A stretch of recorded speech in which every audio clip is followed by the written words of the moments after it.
oportunidade, gostaríamos de pensar um texto, uma preocupação que a palavra de Deus traz, que eu acho que é significativo de a gente poder conhecer.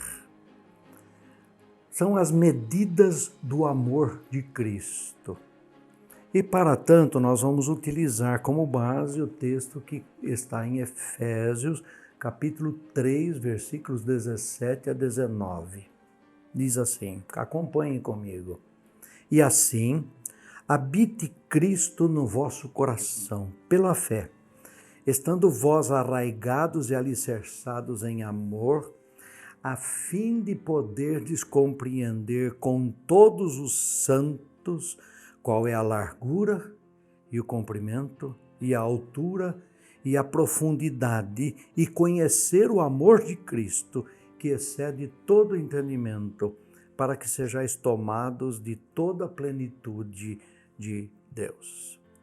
Ele começa a dizer habite, ou seja, nós estamos tratando aqui nada mais, nada menos daquilo que nós já vimos em outro vídeo que você pode ter acesso no nosso canal, que é a casa espiritual ambulante. Ou seja, é onde Cristo faz a sua morada.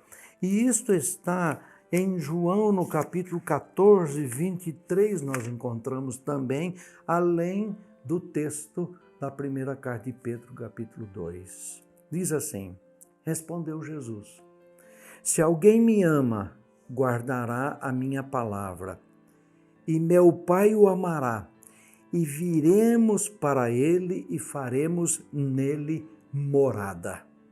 Então, quando Paulo está dizendo, habite Cristo em vossos corações, ele está falando exatamente a esse respeito. Pela fé é que nós temos a presença de Cristo em nós. Pela fé significa, por intermédio da fé, não existe outro meio. E esta fé, convém lembrar que não é esforço nosso, não é coisa que nós produzimos por conta própria, mas é aquilo que Deus disponibiliza para nós. Vamos a João, no capítulo 3, nós vamos encontrar nos versículos 19 e 20 o seguinte, leia aí comigo. O julgamento é este, que a luz veio ao mundo e os homens amaram mais as trevas do que a luz, porque as suas obras eram más. Pois todo aquele que pratica o mal aborrece a luz e não se chega para a luz, a fim de não serem arguidas as suas obras. O que Jesus Cristo está dizendo? Aqueles que praticam as obras que não agradam a Deus, eles praticam na escuridão, nas trevas. E eles fazem isso de uma forma que não, esperando que não sejam vistas essas obras, porque essas obras são más. Mas aquele que em Cristo está na luz, todas essas obras são trazidas à luz e podem então ser conhecidas. Mas o texto continua dizendo arraigados e alicerçados. A palavra enraizado ou arraigados é uma imagem de uma árvore que tem as suas raízes suficientemente colocadas para suportar não só o tamanho da árvore, como também as intempéries do tempo, o vento todo, o peso todo que essa árvore, muitas vezes com os seus frutos, também deve suportar. Mas também diz fundadas, alicerçadas, tendo suas fundações repousando em Cristo, é o que o texto está querendo mostrar nesse sentido. Ora, esta expressão dele, de Paulo, faz com que nós entendamos que há um objetivo a fim de compreender, ou, em outras palavras, poder ser plenamente capaz, é este o sentido original, para que nós possamos compreender, ou seja, sejamos plenamente capazes de entender. Entender o quê? A largura, o comprimento, a profundidade e a altura. Ou seja, as dimensões completas desse templo espiritual. E aqui é um negócio interessante. São duas imagens, duas ideias com que o texto bíblico trabalha. O primeiro a primeira é aquela que está na carta de Pedro, capítulo 2, onde ele diz que nós somos edificados casa espiritual, de onde nós dissemos casa espiritual ambulante. Mas uma segunda ideia está por detrás disso. Nós somos templo espiritual, respondendo a essa plenitude de Deus. Ora, tudo aquilo que Deus é, tudo aquilo que Cristo é na sua plenitude, Ele quer caber dentro da nossa vida, do nosso coração e da nossa mente. Por isso é que ele diz para poderdes compreender. Então vamos ver cada um desses detalhes, o que poderia significar para nós. Largura. Um dos sinônimos de largura é largueza. É o espaço necessário para distribuição farta e gratuita. É liberalidade, é generosidade. A largura nos leva a todo o vasto mistério da salvação livre em Cristo por todos nós, gentios e judeus, dos quais Paulo estava falando. Ou seja, quando a Bíblia diz largueza, diz o espaço necessário para no coração, para que isto possa acolher esta presença, possa acolher essa habitação de Cristo. Por isso, habite em vós. Ora, ele também diz comprimento. Comprimento é estendido por todos os séculos, conforme Efésios capítulo 3, versículo 21. O comprimento ou a longitude está relacionado a uma grande distância que nós caminhamos. Por isto fala, nesse sentido, daquilo que nós estamos agora vivendo, daquilo que nós estamos caminhando, daquilo que nós estamos experimentando no dia a dia do nosso caminhar, para poder entender esse comprimento desta fé em Cristo Jesus. Veja o que a primeira carta de João traz no seu capítulo 2, versículos 5 e 6.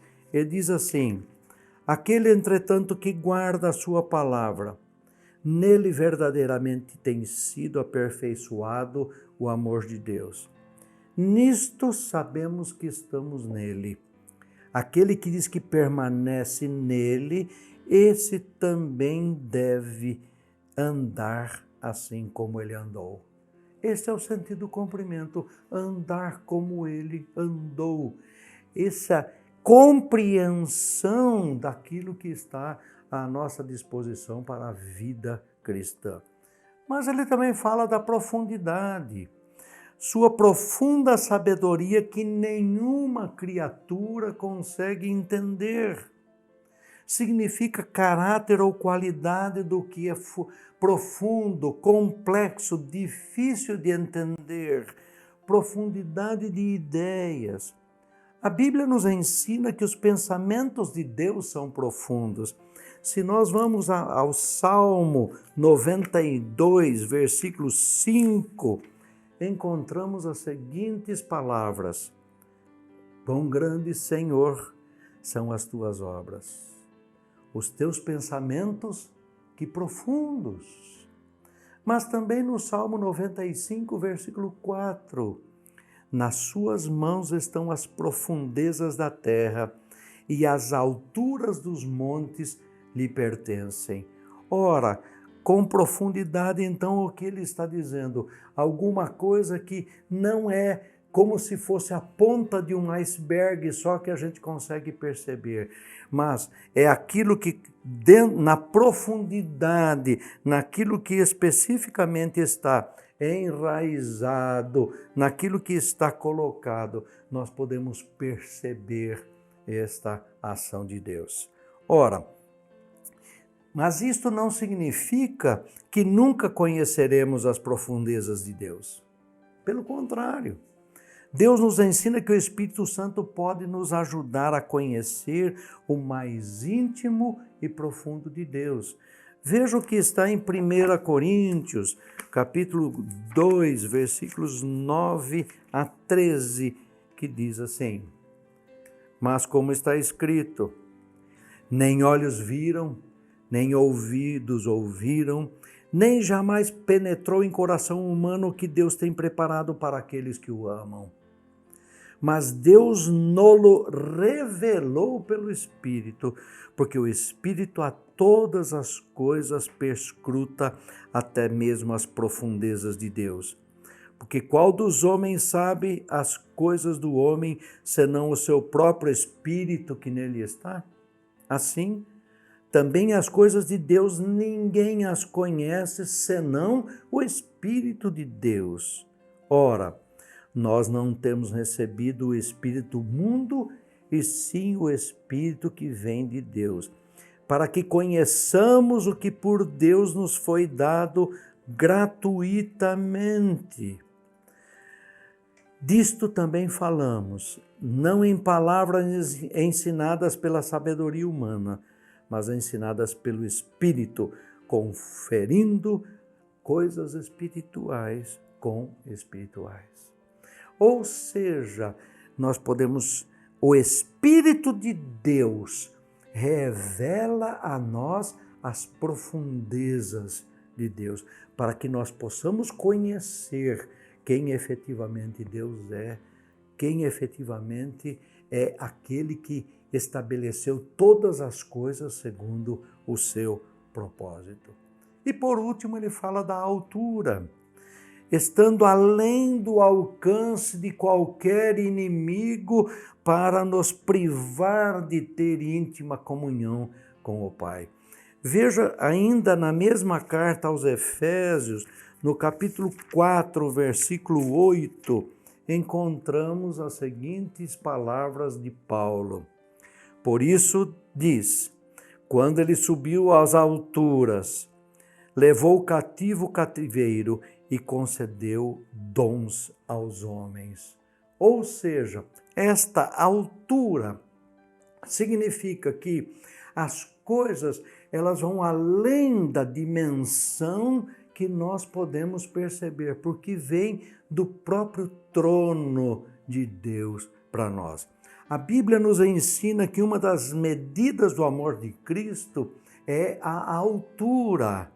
Isso significa que Deus é poderoso justamente porque está Ele nas alturas, o seu trono está nas alturas. Veja o que diz o evangelista João no seu capítulo 3, versículo 31. Quem vem das alturas certamente está acima de todos. Quem vem da terra é terreno e fala da terra. Quem veio do céu está acima de todos. Ora, Paulo encerra este conhecimento dizendo assim, e conhecer o amor de Cristo, que excede o entendimento, para que sejais cheios de toda a plenitude de Deus. Este excede a todo entendimento é o que ultrapassa. O paradoxo, saber o que excede o conhecimento, implica em dizer que saber, ele não quer dizer que possamos saber adequadamente. Tudo o que sabemos é que seu amor excede a toda a nossa capacidade de compreensão. Mas ele diz também cheios de. Ao contrário, como grego, cheio até a plenitude de Deus.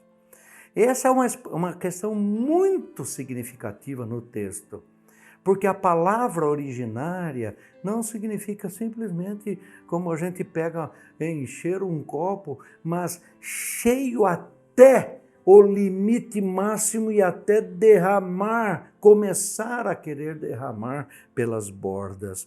É isto que nós encontramos em Colossenses, no capítulo 2, versículos 9 e 10. Porquanto nele habita corporalmente toda a plenitude da divindade. Nele que é em Cristo. Também nele estáis aperfeiçoados. Ele é o cabeça de todo principado e potestade. É dele que nós somos cheios, cheios da presença de Deus, porque ele habita em nós, cheios de Deus, cheios do próprio Cristo e cheios do Espírito. Esta presença em nós faz-nos compreender todas essas medidas do amor de Cristo. Está à sua disposição.